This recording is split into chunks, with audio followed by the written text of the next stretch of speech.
Alors bonjour à vous tous, c'est la fin de journée, je pense que vous êtes un petit peu fatigués, vous avez parlé à beaucoup de monde, vous avez profité, peut-être abusé du buffet, je ne sais pas, je n'y étais pas. Donc je voulais commencer un petit peu de façon assez légère et vous proposer une visite historique des lieux. Je vous invite à venir avec moi en décembre 2008, le 9 décembre. Ici, mal chauffé, tout le monde s'est plaint par la suite. Et nous avons trois personnages, trois jeunes, qui étaient assis ici.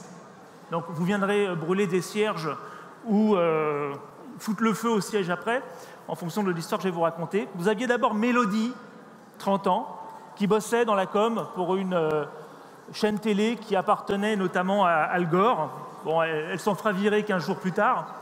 Vous aviez ici son copain qui s'appelle Garrett, enfin, qui s'appelait Garrett parce que depuis elle en a épousé un autre, qui s'appelle Garrett. Et Garrett, en fait, avait vendu sa société qui s'appelait StumbleUpon, 75 millions de dollars à eBay. Donc lorsque je vous raconte cette histoire, il était salarié de eBay, mais avec un peu d'argent d'avance. Et à côté de lui, il y avait son pote. Son pote s'appelait Travis. Ils s'étaient rencontrés dans une conférence web à Hawaï, une autre histoire que je vous raconterai un autre jour. Travis, pareil, alors lui était un peu plus vieux, il avait 32 ans, et lui n'avait vendu sa boîte que... Alors c'était une boîte qui proposait d'envoyer des fichiers de grande taille. Et il avait vendu sa société à une boîte qui s'appelle Akamai, qui n'est pas très connue ici, qui était une boîte américaine, dont le fondateur est mort dans un avion qui est rentré dans une tour. Bref, ne changez pas de sujet. Et Travis, lui, avait vendu sa boîte 23 millions de dollars. Ces trois personnages étaient à Paris pour le Web 08, donc ce fameux 9 décembre 2008. Et finalement, ça faisait déjà 6 mois que Garrett et Mélodie étaient ensemble. Ils habitaient chacun à des distances assez importantes à San Francisco, un peu comme d'habiter ici et d'avoir son conjoint Porte d'Orléans, vous voyez l'idée. Et notre ami Garrett, qui avait les moyens, cherchait un moyen de se déplacer de façon, on va dire avec style, en évitant les taxis qui posaient vraiment un problème avec l'exactitude, l'arrivée, les prix, bref. Le taxi à San Francisco ne fonctionnait pas. Et donc il a eu une petite idée qui était d'acheter 10 Mercedes noirs, de développer une app, et en se disant comme ça, moi et mes potes, on va pouvoir avoir accès à ces 10 Mercedes et être sûr que l'on va arriver à nos rencarts à l'heure. Parce que Mélodie commençait à en avoir un petit peu marre des retards du gros Garrett, qui ne s'est pas arrangé depuis. Et donc à côté, il y avait Travis, qui ce soir-là, parce qu'ils sont allés dîner dans un restaurant pas loin d'ici, qui lui a dit « Attends mon pote, plutôt que d'acheter des bagnoles en Allemagne, des bagnoles allemandes, et si on utilisait plutôt ceux qui avaient déjà des voitures et qui ne travaillaient pas assez, genre les chauffeurs de limousine et les chauffeurs de ce qu'on appelait les black cars ». Vous avez compris de quelle boîte je vous parle. Maintenant, on aurait demandé à ces trois gugus, donc, qui ont créé Uber. Alors ça, à l'époque, c'était Uber Cab. Alors il faudra encore 1 an et demi avant que l'application sorte, toute une autre histoire. Si vous voulez en savoir plus, vous allez sur Medium, je raconte l'histoire. Et en fait, si on avait demandé à ces trois personnages, parlez-moi de l'avenir de votre boîte. Est-ce que, à votre avis, vous aurez répondu « On est en train de créer un mouvement mondial au point où il y a un publicitaire français qui s'appelle Maurice Lévy, va appeler ça l'ubérisation. Et que les Français sont tellement couillons qu'il y aura même un observatoire dans l'ubérisation et qu'on va être utilisé comme exemple ultime avec l'exponentielle de la disruption. » Bien sûr que non, ils n'en avaient aucune idée. Donc n'attendez pas à ce qu'aujourd'hui, je vous explique clairement à quoi va ressembler l'avenir du travail. Ou comme je l'appelle, l'avenir du futur du travail de demain. Tellement on n'en sait rien. Par contre, en 2008, il y avait plusieurs choses qui étaient déjà là. Et maintenant, je vais par là. Il y avait l'iPhone 3GS qui venait de sortir. Il y avait maintenant un GPS dans l'iPhone. Il y a Google Maps qui venait de sortir. La gig économie des petits boulots existait déjà depuis un moment. Et bien entendu, les problèmes de relations que l'on pouvait avoir avec les taxis fonctionnaient aussi bien à San Francisco qu'à Paris, c'est-à-dire plutôt moyen.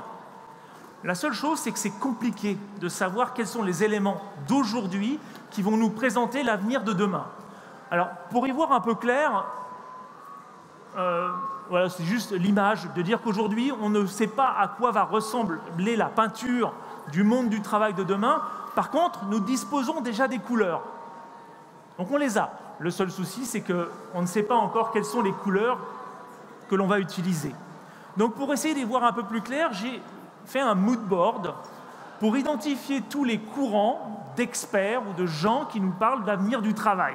Comme si c'était un sujet vraiment sérieux et comme si on pouvait déterminer ce qui allait se passer en 2020, 30 ou 40.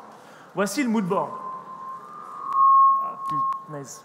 Alors, je vais commencer en haut à gauche avec évidemment les consultants libérés sur laquelle, qui nous expliquent que c'est la fin des managers intermédiaires et pour laquelle c'est surtout la fin de l'infantilisation dans les entreprises et dans laquelle on va avoir des collaborateurs qui s'engagent de façon volontaire, sans qu'on leur dise quoi faire.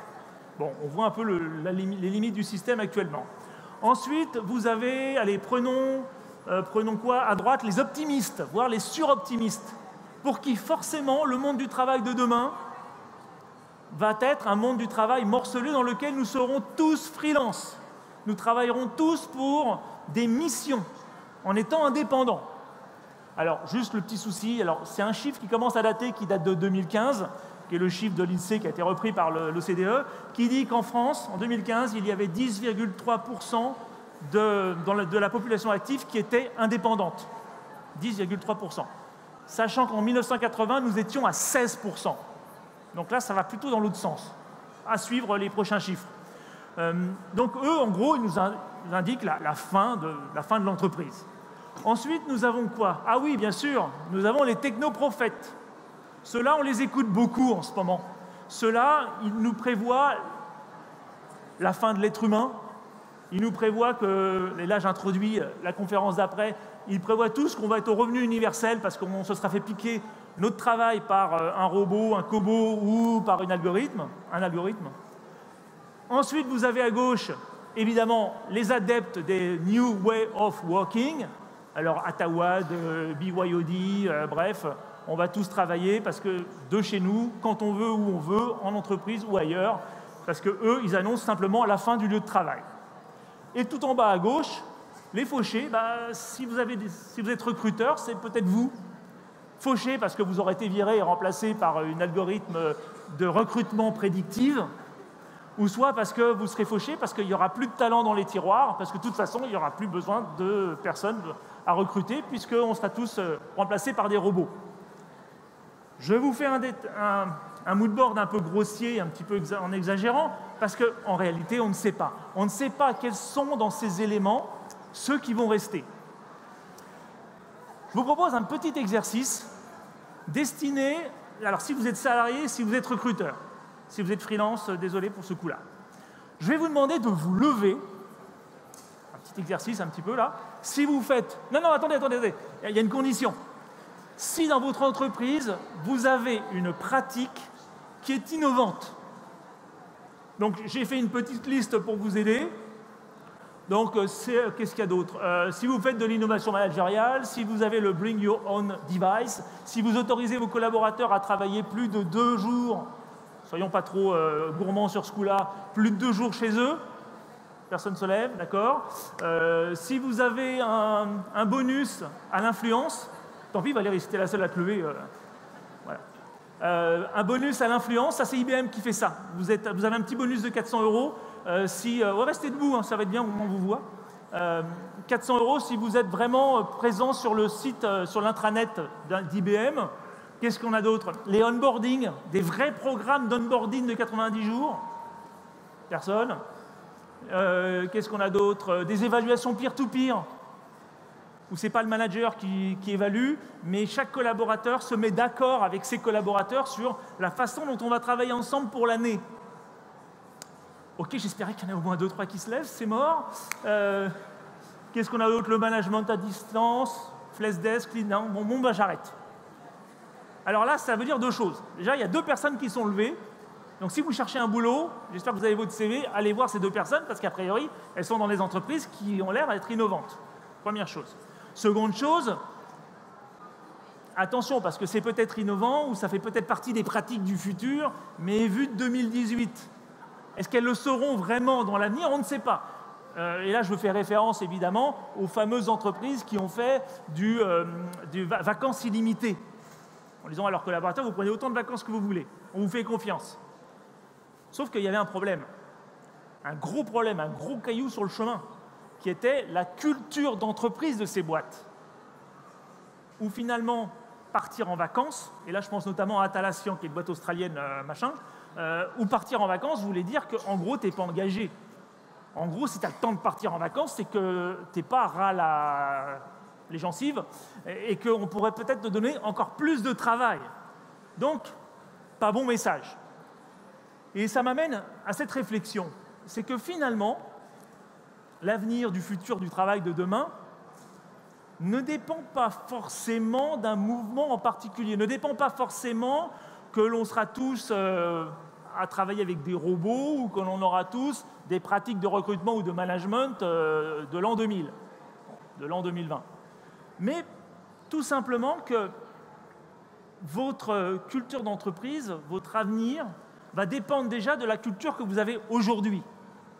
Forcément, une entreprise qui a déjà mis en place des entretiens en peer-to-peer entre collaborateurs ne va pas avoir la même réflexion du travail, de la place du travail, de l'organisation du travail, du lieu de travail et du management que quelqu'un qui continue à avoir un manager qui, tous les ans ou tous les 3 mois, c'est la mode, va prendre 1 heure de son temps pour recadrer ses collaborateurs avec des questions habituelles. On avait dit ça, tu as fait ça, explique-moi. C'est pour ça que j'ai fait ce petit dessin où finalement on a tous un futur du travail que les consultants et les experts essayent de nous présenter, qui est à droite, alors qu'en réalité, votre culture d'entreprise va créer franchement une ligne qui fait que votre avenir de votre entreprise va dépendre de ce filtre culturel, comme je le dis dans le petit livret que vous avez dû avoir, ou simplement de votre culture d'entreprise.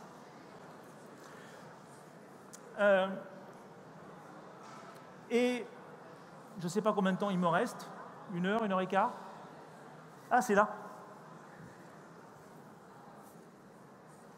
Bon, bah non, tant pis. On ne sait pas. Donc je continue jusqu'à ce qu'on jette quelque chose. 7 minutes. Oh, bah je suis allé trop vite même. Très bien.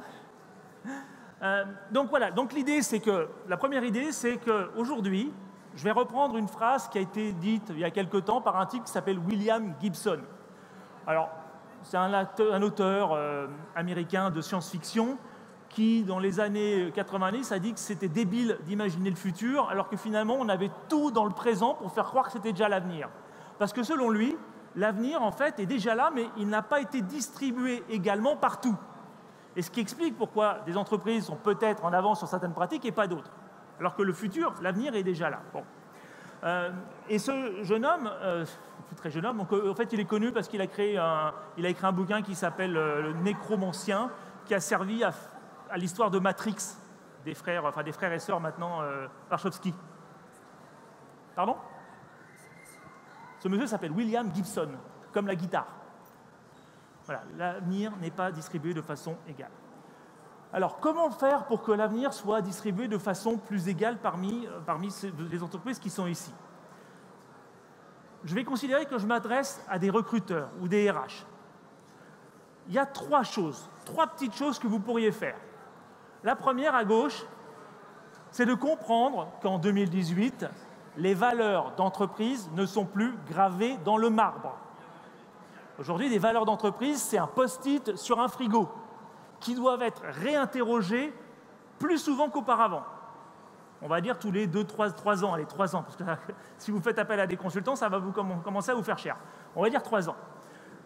Ces valeurs doivent aujourd'hui être réinterrogées avec notamment 2 approches. La première, c'est de se demander si les valeurs que vous avez sont des valeurs pansement, donc des valeurs qui résolvent un problème que vous avez. Donc excellence, pourquoi vous n'étiez pas excellent avant? Respect, pourquoi il n'y a pas de respect avant? Qu'est-ce qu'on a? Leadership, pourquoi il n'y a pas de leadership avant? Vous voyez, des valeurs un peu qu'on dénonce souvent et qu'on retrouve dans 87%, chiffre que je viens d'inventer à l'instant, des entreprises. La seconde chose, qui est bien sûr, alors désolé, j'ai vu qu'il y avait un monsieur de Bayer, c'est pas de bol, mais en même temps c'est facile. Évidemment, vos valeurs d'entreprise.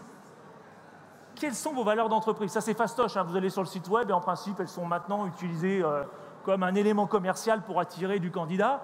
Mais en attendant, est-ce qu'elles sont présentes? Est-ce qu'elles sont réelles? C'est-à-dire qu'elles ont été transformées en pratiques managériales et est-ce qu'elles ont été transformées en questions que vous posez aux personnes que vous rencontrez pour les recruter? Ou est-ce que c'est juste pour faire beau, du value washing, comme on dit? Sachant que, évidemment, votre culture d'entreprise, on ne peut pas juger, on ne peut pas la juger, on ne peut pas avoir parti pris. Elle est ce qu'elle est. Maintenant, il faut faire avec. Mais j'espère qu'il y a quand même une vraie réflexion sur ce qui est en train de se passer. Et ensuite, évidemment, les valeurs de... Alors, valeur de l'entreprise, non, j'ai rien à dire. C'est plutôt sur la valeur de la société. Et ça, c'est votre job aujourd'hui. Si vous êtes recruteur et que vous rencontrez des candidats, peu importe leur horizon, peu importe leur âge. Attention, de nouveau, je ne veux pas pointer du doigt une génération plus qu'une autre. On s'en fout des générations, c'est un débat qui est dépassé, on est ailleurs maintenant. Est-ce que vous avez toujours cette réflexion que j'avais, qui date maintenant un petit peu, de certains recruteurs qui disaient « Tiens, le type, là, il m'a demandé, au premier rendez-vous, combien c'était payé. Ah là, j'ai rencontré une dame, elle m'a demandé si c'était bien 35 heures, si c'était vraiment sûr et opté, même si elle était cadre. » Eh bien, il y a quelque temps, j'entendais des recruteurs qui disaient « Non, mais je l'ai foutu dehors. » Non, mais là, rien qu'au moment où il ou elle a posé cette question, elle s'est éliminée d'office. Ouais, sauf que derrière, il y en avait d'autres qui ont posé la même question et que c'est devenu un vrai mouvement.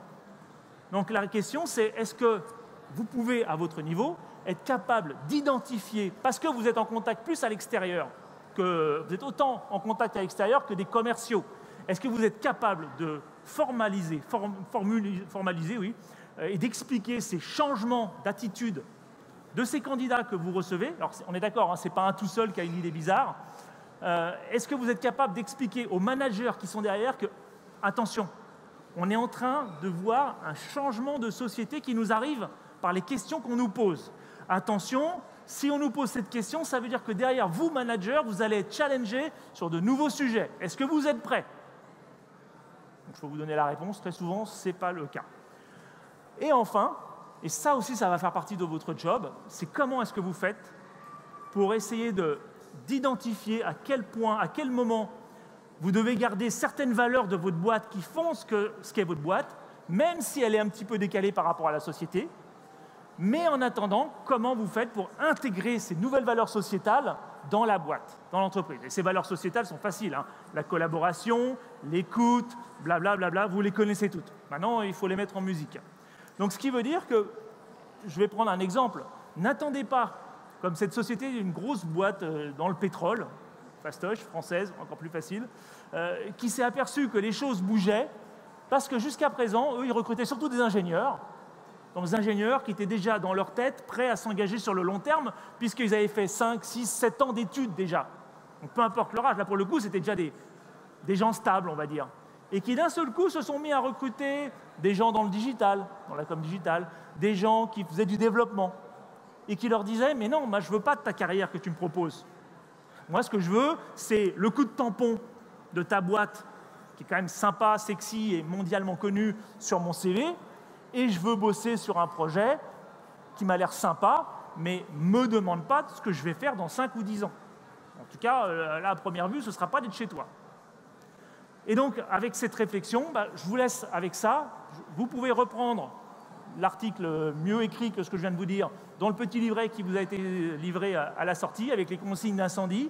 Et je vous dis surtout à suivre. Merci.